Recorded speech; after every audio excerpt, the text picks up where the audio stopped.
My brother stole my life and everything I built. The air tasted like dust and distance. I stepped off the train platform with a limp barely noticeable unless you look too long. One small duffel bag, one worn leather jacket, and a heart still unsure if it was ready to come back. No one was there to meet me. Not that I expected banners or hugs, but still, some part of me hoped for a glimpse, a familiar face, a welcome home. Instead, I took a cab through streets that hadn't changed, though I somehow had. My reflection in the window looked like a faded version of the man who once left this town with blueprints in his back pocket and a fiancée waiting to wear white. Now? The house loomed in silence. Same white shutters, same manicured lawn, but the air was stale inside, like a place lived in out of duty, not love. "Daniel," my mother said when she opened the door. No embrace, no emotion. Just a small nod, as if I'd returned from a grocery run and not from 9 months of learning how to walk again. "You're back," she added, stepping aside. "I am." I walked past the hall mirror, catching a glimpse of the limp I tried to hide. She didn't ask about it. She didn't ask anything, really. Just led me to the same sterile living room, all beige and framed memories where time stood still and warmth had long since packed its bags. "We kept your room the same," she offered. "Thanks," I said, unsure if that was supposed to make me feel like I still belonged here. Silence settled like fog. My father would have filled this moment.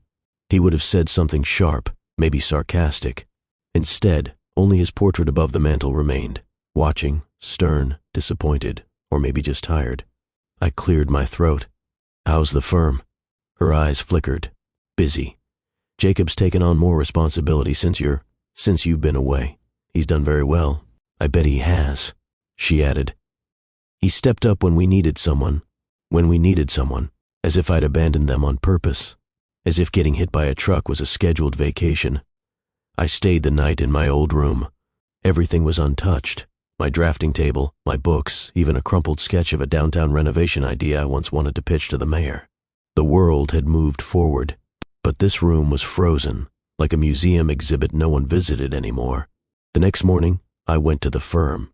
I wasn't sure what I expected, but it wasn't this. The lobby looked like a high-end gallery now.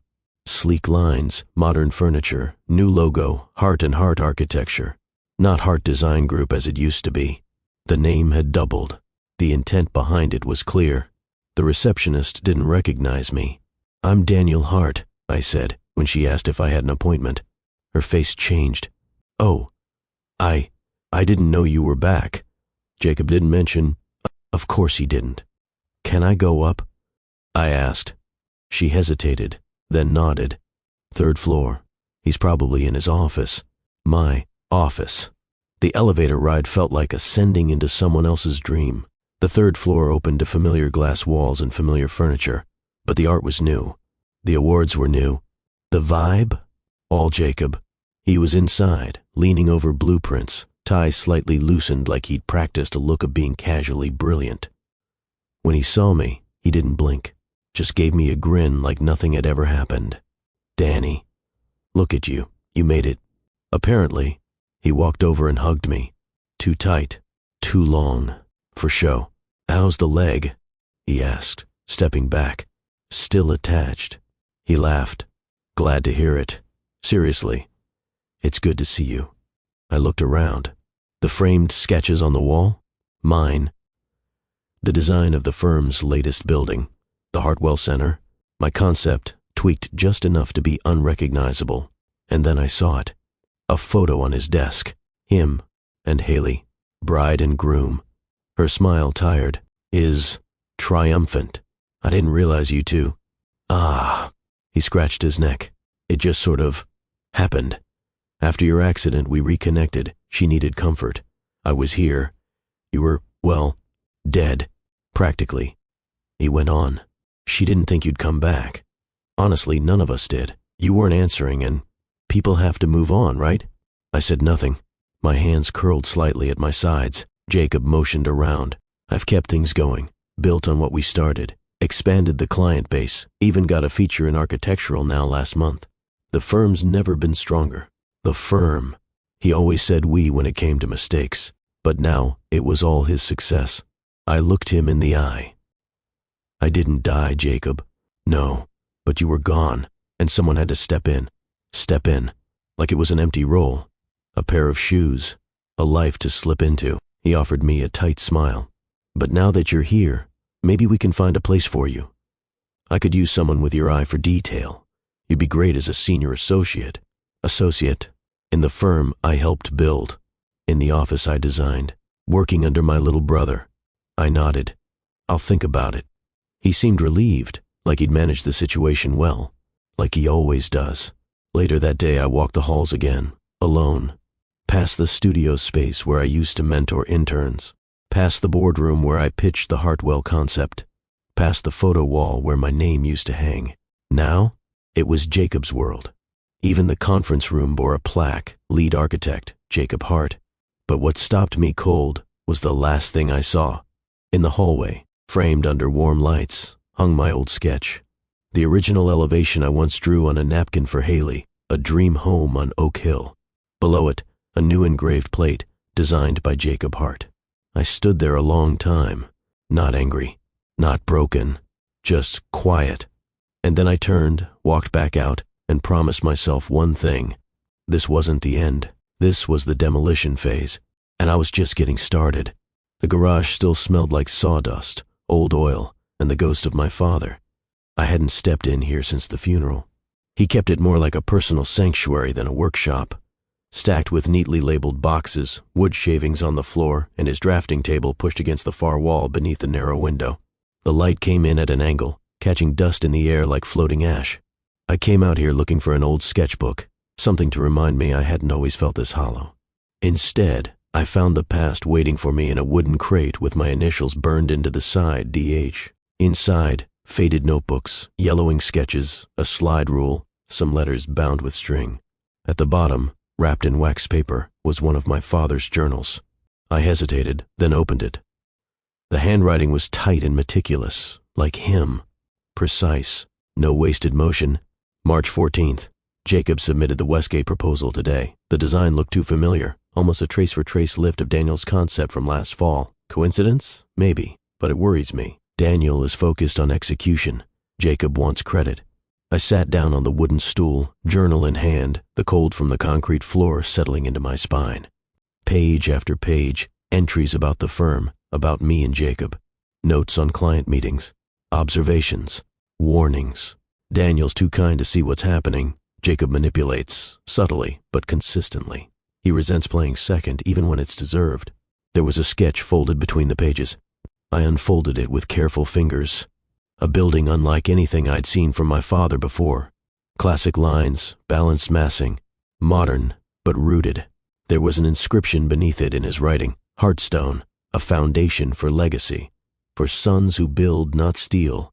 I felt the weight of it settle in my chest. I remembered the night he'd sketched it. Vaguely. We'd talked over a late dinner, a rare quiet moment when he didn't critique my work. I was 23, newly licensed, full of ambition.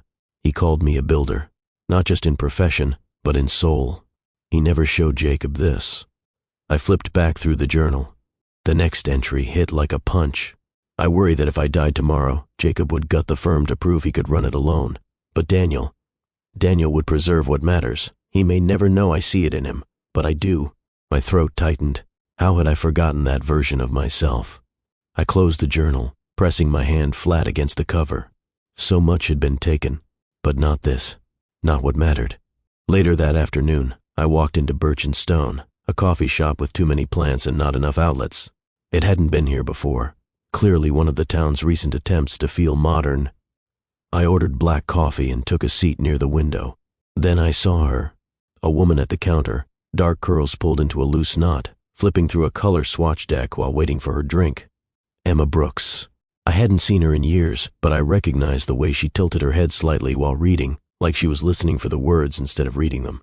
She used to intern for the firm. Quiet, brilliant, and observant. One of the few who never tried to please Jacob. I stood and walked over. Emma? She looked up. For a second, confusion. Then recognition bloomed across her face like a sunrise. Daniel Hart, she said, smiling. Back from the dead? I smirked. Just the hospital. Well, same difference around here. She hugged me, Brief, warm, real. You look good, she said, stepping back. Or, like someone who's survived a lot, which is its own kind of good. Thanks. She motioned toward a table. You have time? We sat. She told me she'd left the firm 2 years ago, right after my accident. I couldn't work under Jacob, she said bluntly. He started changing everything. Credits, client handling, even who got to pitch. He said I wasn't a team player. Translation? I asked too many questions. I nodded. That sounded like Jacob. She sipped her lavender latte. Of course she ordered something like that, and studied me. You're not just visiting, are you? No. You're staying. I think so. Emma leaned back. Good. The town needs someone who remembers what real design looks like. We talked for 20 minutes, about architecture, her freelance work, the city's recent development boom. But it was the moment she said, I always liked your father's work. It had restraint, grace, that something shifted. I realized I wanted her to see the Heartstone sketch. Not Jacob, not anyone else. Her. That night, back in the garage, I laid out the old blueprint, spread it across the table like a sacred map. My father's lines, my inheritance, not in money, but in vision. Not something to hoard, something to build. I pulled out tracing paper, sharpened a pencil. The work began with silence, not revenge, purpose. And as I drew, the lines flowed, not copies, not reclamations, but evolutions. It felt like breathing again. At some point I whispered to the page, almost like a vow. You took everything, Jacob, but not this. Not what you never saw. I set my palm flat against the paper. Let's start with the truth. Filing something under a fake name isn't illegal. Not if the intent is anonymity, not fraud. At least, that's what I told myself as I stood in the municipal building, 4th floor, zoning and development office, gripping the manila envelope like it was a lifeline. Inside, my version of Heartstone, reworked, refined, reborn. The vision my father dreamed of, and the foundation I was laying in his name. And in my own. Except this time, I wasn't Daniel Hart. I was D. Hartwell, a nobody with just enough credibility on paper to pass review. I used an LLC I'd registered 3 weeks prior. A clean slate. No ties to the firm. No family name to boost or bury me. Just the work. The city clerk didn't look twice. She logged the packet, stamped it, and said, You'll hear back by the end of next month. I nodded. Thank you.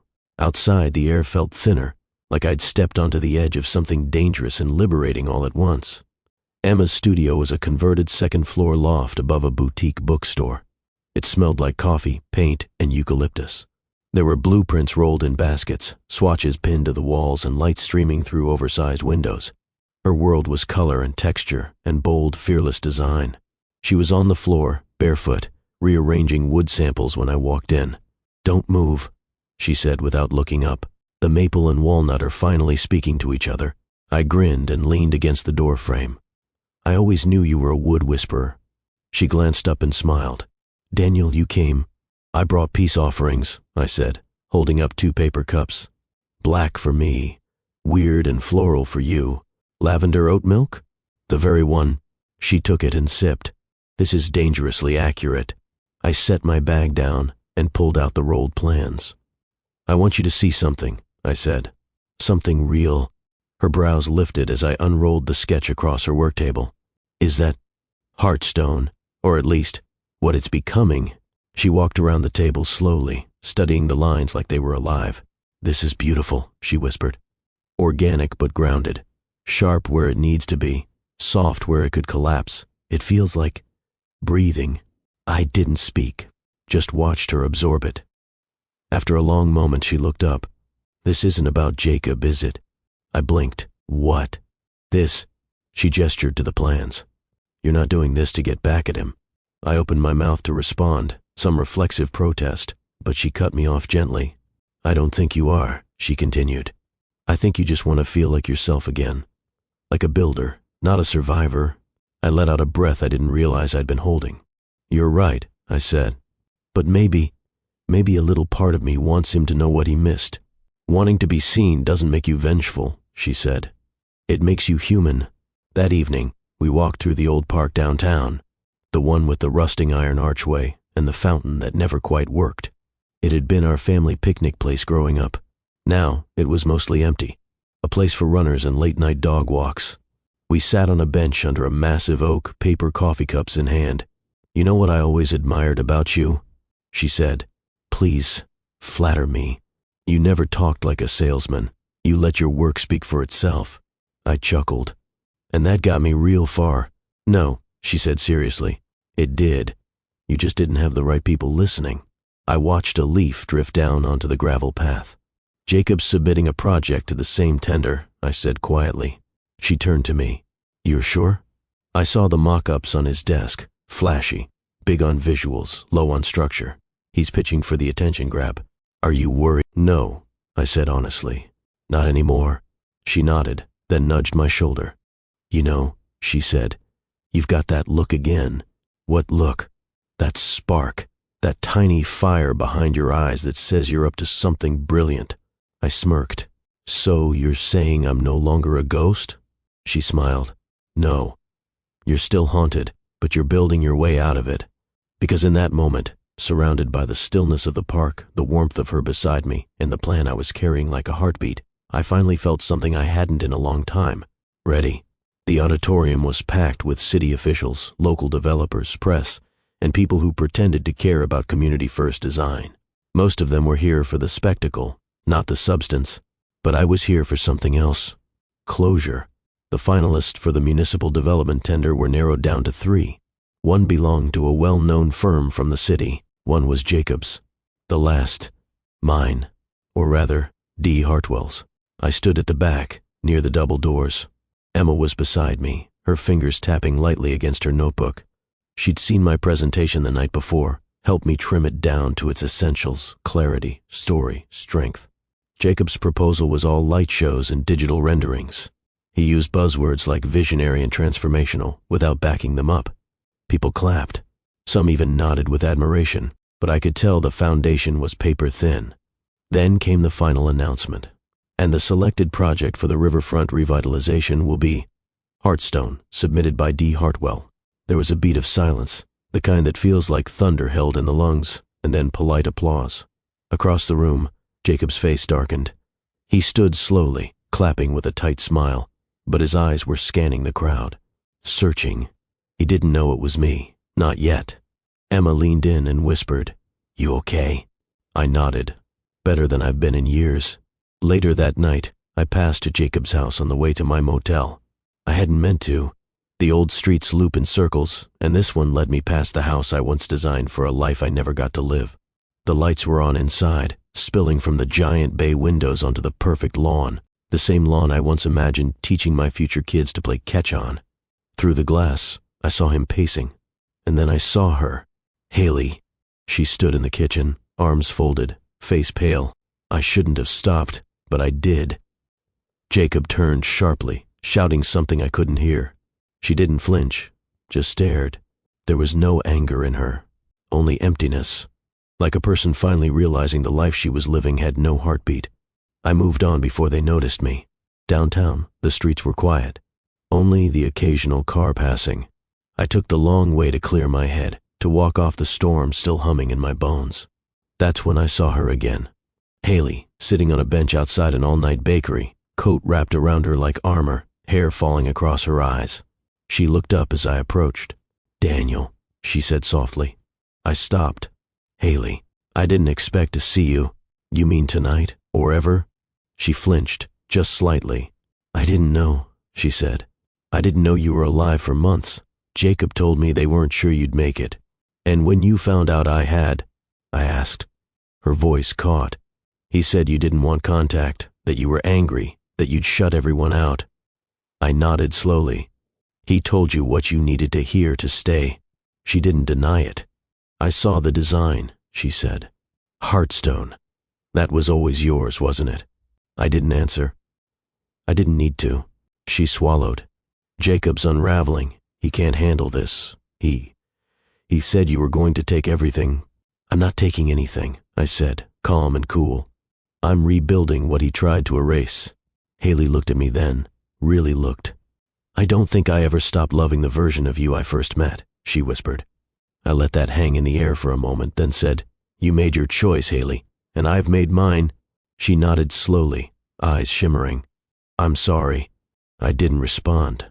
I walked past her, not angry, not bitter. Just done. Back at Emma's studio the next morning, the air smelled like rain and coffee. She was holding a letter when I walked in, a faded envelope, sealed with the firm's old wax stamp. "I went through the storage box from the first internship summer," she said. "Found this." I opened it carefully. Inside was a note in my father's handwriting, firm, slanted, and final. "To whom it may concern, the Heartstone project was conceptualized exclusively for my son Daniel.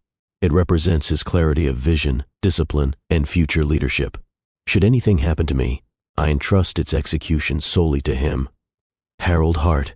My chest tightened. Emma stepped closer. "He never stopped believing in you." I nodded. "And now, I finally believe in me too." It started with a hairline crack, a small seam in the east wall of the community center Jacob had rushed to finish ahead of schedule. A minor defect, he called it. Cosmetic, nothing structural. But 3 days later, the ceiling panels began to bow. Moisture seeped through the support beams. The foundation, poured too fast and cured too little, began to shift. Engineers flagged it immediately. The building was evacuated. And, suddenly, the visionary architect was under public scrutiny. I watched it all unfold from a distance. News clips, contractor interviews, panicked emails from clients who used to be ours. It spread like wildfire. Local stations ran the headline, "Hart and Hart's future under question after construction failures." Then came the calls for accountability. City officials demanded an audit. The mayor pulled their next bid from the shortlist. Other developers backed out, not wanting their names attached to a sinking firm. Jacob tried to spin it, blamed the subcontractors, the suppliers, the rain. But people saw through it, because when a building begins to crumble, no one looks at the weather. They look at the blueprint. A public hearing was held at City Hall. I didn't plan to go, but Emma convinced me. "They'll ask about Heartstone," she said. "You deserve to be there when it's acknowledged." So I went. The meeting room was filled with tension. Press at the back, officials at the long table, Jacob seated stiffly in a navy suit that couldn't hide the sweat on his collar. His smile was tight. His fingers tapped the table like a nervous metronome. They opened with the Heartstone project. The city's lead architect stood and cleared his throat. "We would like to acknowledge the extraordinary quality and foresight in the Heartstone proposal, submitted under the name D. Hartwell. The project exemplifies responsible design and long-term planning. We were especially struck by its homage to traditional principles while integrating modern sustainability." He scanned the room. "Is Mr. Hartwell here with us today?" I stood. A ripple of whispers passed through the room. The city architect blinked. Then recognition lit his face. "Daniel Hart," he said. "Of course." Jacob turned. His mouth opened slightly. His eyes were wide with disbelief, and then something else. Fear. The press conference that followed was brief and brutal. Hart and Hart was officially removed from 2 active city projects pending investigation.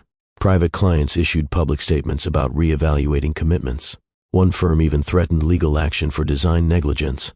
I watched from the sidelines as Jacob tried to hold it together in front of flashing cameras and microphones. He stood there, jaw clenched, reciting scripted apologies. But I knew him well enough to see what was really happening. He was unraveling. The man who stole a life didn't know how to hold one together. That evening, I returned to my motel to find Emma already waiting in the parking lot, leaning against her car with a half smile and 2 takeaway cups. "You're officially a public figure," she said. "Congratulations on your very awkward reveal. Didn't exactly picture it going down like that." She handed me coffee. "They respected you. They saw your work, not your last name." I sipped. Jacob saw it too. "Good." I looked up at the darkening sky. "It's not over for him." "No," she agreed. "But it's ending the way it should, not because you tore him down, but because he never knew how to build." I found Jacob the next morning on the firm's terrace, the one overlooking the river. The terrace I once designed as a place of calm. He stood there in the same wrinkled suit, staring out over the water like it owed him something. I didn't announce myself. "You happy now?" I didn't answer. He turned. His face was pale, drawn, and angrier than I'd ever seen it. "You couldn't just leave it alone." "You mean, leave my life alone?" I asked quietly. "You ruined me." "No," I said, stepping closer. You ruined yourself. He scoffed. You came back just to destroy me. I met his eyes.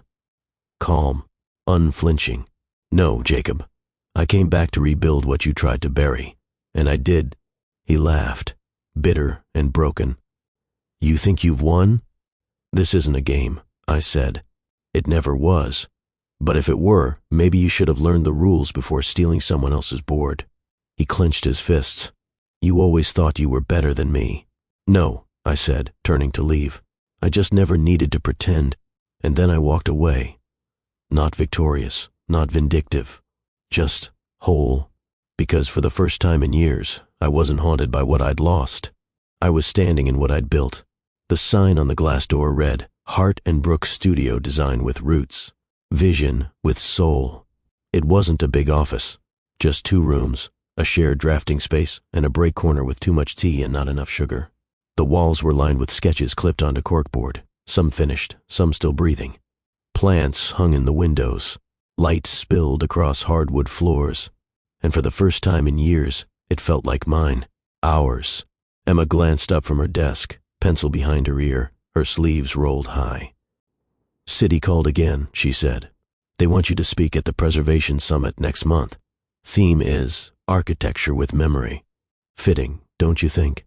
I smirked. You do realize I hate public speaking. She sipped her tea. And yet you do it so well, like a reformed ghost.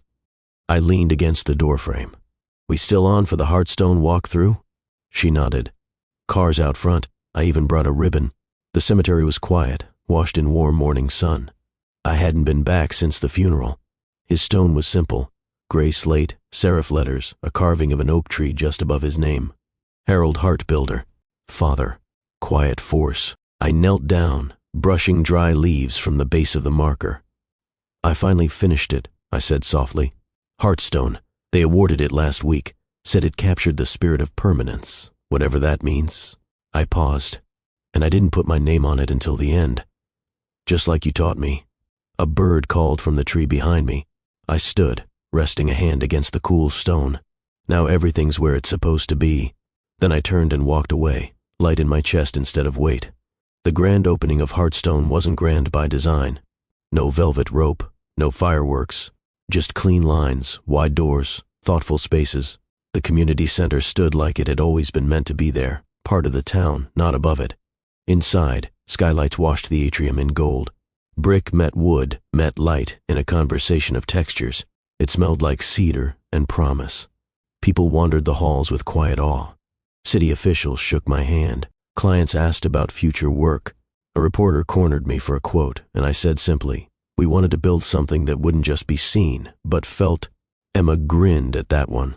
At the end of the day, someone handed me a plaque. For Excellence in Architectural Heritage. Daniel Hart, 2025 Preservation Award. I didn't need it, but I accepted it. Not for ego. For proof. I saw Haley one last time a week later. She was loading suitcases into a cab outside what used to be our house, the one Jacob had claimed, and then slowly emptied with disappointment. Her hair was tied back, her eyes clearer than before. She noticed me across the street and raised a hand. A soft, wordless goodbye. I nodded. No confrontation, no closure speech. Sometimes endings don't need punctuation, just peace. Jacob resurfaced 3 months later. A friend in the industry told me he'd taken a job with a large firm in the city, not as a partner, not even as a lead. Just another draftsman in a long row of cubicles. He'd dropped the swagger, they said. Quiet now, mostly kept to himself. Maybe that was punishment enough. Or maybe it was freedom, finally stripped of the image he tried so hard to maintain. Either way, it wasn't mine to chase anymore. Back at the studio that night, I stayed late. Emma had already gone home, her notes still spread across the table like a map of bright futures. I walked through the space, switching off the lamps one by one, the quiet settling like a soft coat around my shoulders. Before I turned out the last light, I paused by a framed sketch on the wall. The original Heartstone, my father's lines. My evolution. I traced the edge of the frame with my thumb, then whispered, "It's built, Dad." And this time, I didn't feel the need to say more, because the rest was already standing.